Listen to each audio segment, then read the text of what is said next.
आजकल जो है फास्टिंग का बहुत कल्चर है, लोग बहुत देर तक भूखा रहते हैं।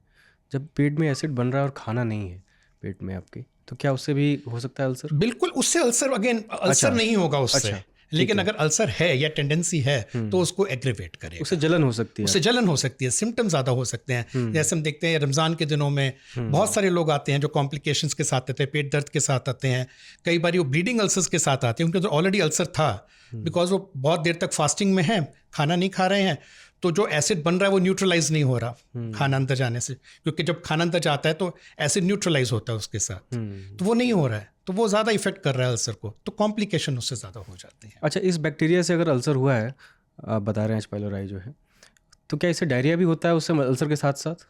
नहीं नहीं, डायरिया कई बारी दवाइयाँ लेने के कारण हो सकता है। अच्छा। बिकॉज जब भी हम कोई एंटीबायोटिक लेते हैं तो जो हमारा नॉर्मल बैक्टीरिया हैं जो हमारे इंटेस्टाइन के अंदर, वो भी सप्रेस होते हैं, उससे कई बारी डायरिया हो जाता है। तो इसलिए एसिड जो इनहिबिटिंग मेडिसिन हम लेते हैं जो एसिड को कम करते हैं, प्रोलॉन्ग यूज लेने से कई बार डायरिया इन्फेक्शन वगैरह हो जाते हैं उससे। अल्सर के कारण या एच पाइलोरी एसिड के कारण डायरिया नहीं होगा। अच्छा, और क्या क्या सिम्टम है पेट में जलन दर्द के अलावा? इसके और कोई सिम्टम हो जिस पे बहुत ध्यान देना चाहिए? सबसे इंपॉर्टेंट तो है दर्द होना और रिफ्लक्स होना, जलन होना। इसके अलावा कई पेशेंट्स हमारे पास आते हैं एनीमिया के साथ, खून की कमी के साथ, इतना ब्लड लॉस हो जाता है? क्योंकि वो क्रॉनिक लॉस ऑफ ब्लड चल रहा होता है। अच्छा, उस पर ध्यान नहीं दे रहे। हाँ, अगर एक्यूट, अगर एकदम ब्लड निकलता है अल्सर से और वो हमको स्टूल के अंदर नजर आता है, तो बात सीधी समझ आ जाती है। कई बारी क्योंकि अल्सर पुराने चल रहे होते हैं, उनमें से क्रॉनिक लॉस ऑफ ब्लड होता रहता है, जिससे कि हीमोग्लोबिन धीरे धीरे कम होता रहता है, नज़र नहीं आता हमको ब्लड लॉस एज सच। तो उसको देखने के लिए मेंडोस्कोपी करते हैं। जैसे हमारे पास अक्सर लेडीज आती हैं एनीमिया के साथ। अब एनीमिया के अंदर सबसे इंपॉर्टेंट, लाइक अपार्ट फ्रॉम कि उनका हम आयरन स्टडी करके देखें, बाकी फोलिक एसिड, B12 ये सब करके देखें, उसके अलावा एंडोस्कोपी करना बहुत ज़रूरी होता है। कहीं कोई अल्सर ही तो नहीं है ऊपर जो क्रॉनिक लॉस ऑफ ब्लड कर रहा है जिससे एनीमिया हो रहा है। एक टेस्ट होता है जिसको हम स्टूल फॉर ऑक्यूल्ट ब्लड बोलते हैं।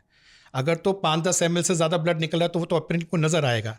कई बार ब्लड इतने कम मात्रा में निकल रहा होता है कि उसको हमको स्टूल फॉर ऑक्यूल्ट ब्लड एक स्पेशल टेस्ट होता है, उसके द्वारा हमको स्टूल में देखना पड़ता है। वैसे विजिबल नहीं होता है वो? वैसे विजिबल नहीं होता कई बारी, तो वहाँ पे ये चीज़ बहुत इंपॉर्टेंट काम आता है। अल्ट्रासाउंड में कुछ समझ में नहीं आता है? अल्ट्रासाउंड नहीं, इसमें हमको अल्ट्रासाउंड ज़्यादा मदद नहीं करता है। अल्ट्रासाउंड हमको ये हेल्प कर सकता है कि और कोई कारण अगर पेट दर्द का है तो उसको डिफ्रेंशिएट करता है। अच्छा, भी अगर हमारा गॉल ब्लैडर, लिवर, पेनक्रियाज ये सब ठीक है, किडनीज ठीक हैं और फिर भी दर्द हो रही है, तो वो हमको इंडिकेट करता है कि हो सकता है ये पेप्टिक अल्सर के कारण ही दर्द हो। अच्छा, तो एंडोस्कोपी करने में तो लोग घबराते भी हैं बहुत ज़्यादा करवाने में। हाँ, ये बहुत बड़ी चैलेंज है जो हम अक्सर ओपीडीज में फेस करते हैं। जैसे पेशेंट को एंडोस्कोपी का नाम लिया जाता है, वो अल्ट्रासाउंड कराने को तैयार हो जाते हैं, वो और सब कुछ कराने को तैयार हो जाते हैं, लेकिन क्योंकि ये जो एंडोस्कोपी है थोड़ा इन्वेजिव प्रोसीजर है, वो उससे डरते हैं और वो एक दिमाग में उनके वो एक मिथ बना हुआ है, एक धारणा बनी हुई है कि पता नहीं कैमरा के अंदर जाता है। जबकि एंडोस्कोपी देखा जाए तो एक बहुत ही इजी और बहुत कंफर्टेबल प्रोसीजर है। अगर मैं घड़ी के हिसाब से भी देखूं तो उसको करने में 1 या 1.5 मिनट से ज़्यादा नहीं लगता है।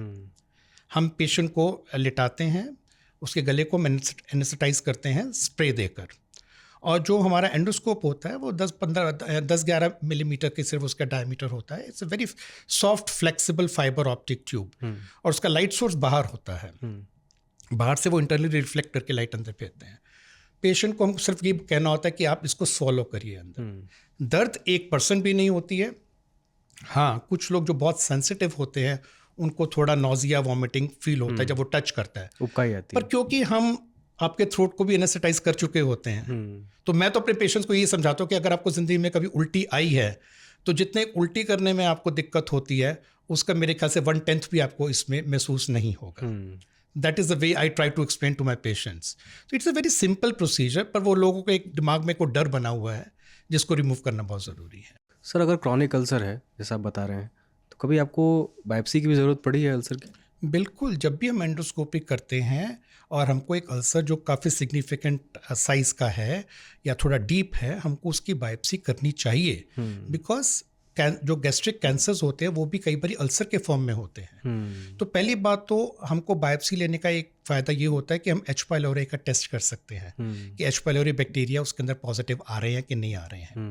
जबकि कई और नॉन इन्वेजिव तरीके भी हैं एच पाइलोरी को डिटेक्ट करने के, लेकिन अगर हम एंडोस्कोपी कर रहे हैं तो बायोप्सी से हम प्रूव कर सकते हैं। और दूसरा सबसे इम्पॉर्टेंट को ये देखना होता है कि कहीं उसमें कोई कैंसर जैसी कोई बात डेवलप तो नहीं हो रही है, तो बायोप्सी करना ज़रूरी होता है। और बायोप्सी को लेकर लेकिन बहुत सारे भ्रम है लोगों के, एक बार बायोप्सी हो गई तो अगर कैंसर होगा तो फैल ही जाएगा वो पूरे भी एक भ्रम है, ऐसा कुछ नहीं होता है। I think we have to, हमको समझाना पड़ेगा पेशेंट्स को, उनको एजुकेट करना ज़रूरी है इन मामलों में, क्योंकि पुराने सब वो बड़े पुराने सब कॉन्सेप्ट चलते आ रहे हैं कि कैंसर को छेड़ोगे तो वो और फैल जाएगा, पर ऐसा होता नहीं है। जब तक हम बायोप्सी नहीं लेंगे, चाहे किसी भी तरह का कैंसर हो, चाहे गैस्ट्रिक कैंसर है, चाहे कोई भी कैंसर है, जब तक हम बायोप्सी नहीं लेंगे हम कैंसर की नेचर कैसे जान सकते हैं और हम उसका इलाज कैसे कर सकते हैं। ऐसे दूर से एक ट्यूमर पड़ा हुआ है, उसको हम देख तो रहे हैं, पर जब तक हम उसकी बायोप्सी लेके उसको माइक्रोस्कोपिकली हम देखेंगे नहीं किस तरह का कैंसर है, कैसे उसके अंदर सेल्स हैं, तो हम इलाज कैसे डिसाइड कर सकते हैं।